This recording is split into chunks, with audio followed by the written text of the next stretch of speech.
अस्सलामुअलैकुम वरहमतुल्लाहि वबरकातुहू। आज हम ना लेसन को इस तरह से सीखेंगे कि ताकि हमें हर वर्ड क्लियर हो।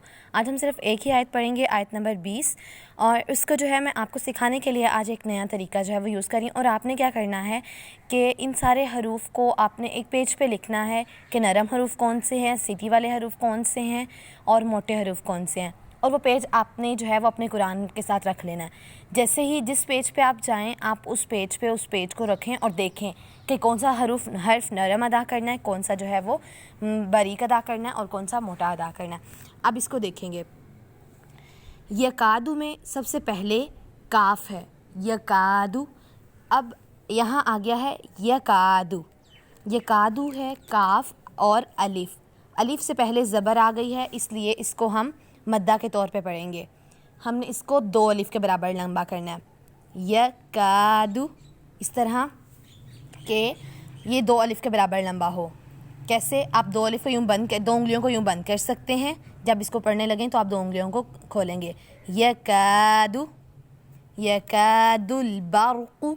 अब क़ाफ़, क़ाफ़ जो है वो यहाँ मोटे हरूफ में से आया है। मोटे हरूफ के ऊपर मैंने क्या किया है कि ए लिख लिया है, और जो अलिफ मद्दा वाले हरूफ हैं जिनको हमने 2 अलिफ के बराबर लंबा करना है, वहाँ ऊपर मैंने स्टार लगाया है, और जो मोटे हरूफ हैं वहाँ मैंने ए लिख लिया है।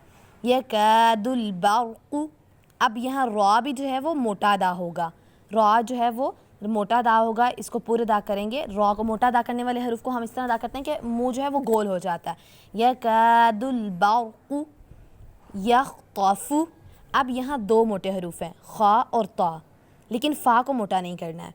यख़्तफ़ु अबसारहुम। अब जहाँ ये जो यहाँ बा है, ये है बाउंस बैक होने वाला, यानी अगर आप बॉल फेंकें तो बॉल जो है वो वापस दीवार पे फेंकें तो दीवार से वापस आती है। इसी तरह हमने बा को जब बोलना है तो दोबारा बा की आवाज़ एंड पे आनी चाहिए। अबसारहुम। रॉ फिर आ गया, रॉ मोटे हरूफ में से है, इसके ऊपर भी ए लिख लें। अबसारहुम। फिर उसके बाद कुल्लमा। अब यहाँ तो ऊपर आ गई है मद लंबे वाली, इसको हम कितना लंबा करते हैं? इस मद को 4 से 5 अलिफ के बराबर लंबा करना है हमने। कुल्ला काफ बारीक अल्फाज में से है, लाम भी बारीक अल्फाज में से है। कुल्लमा। अब आप 4 से 5 अलिफ के बराबर आपको कैसे अंदाज़ा होगा? यूँ 5 उंगलियाँ बंद की, अगर 4 की या 5 इस तरह बंद की, जब इसको अदा करने लगे कुल्लमा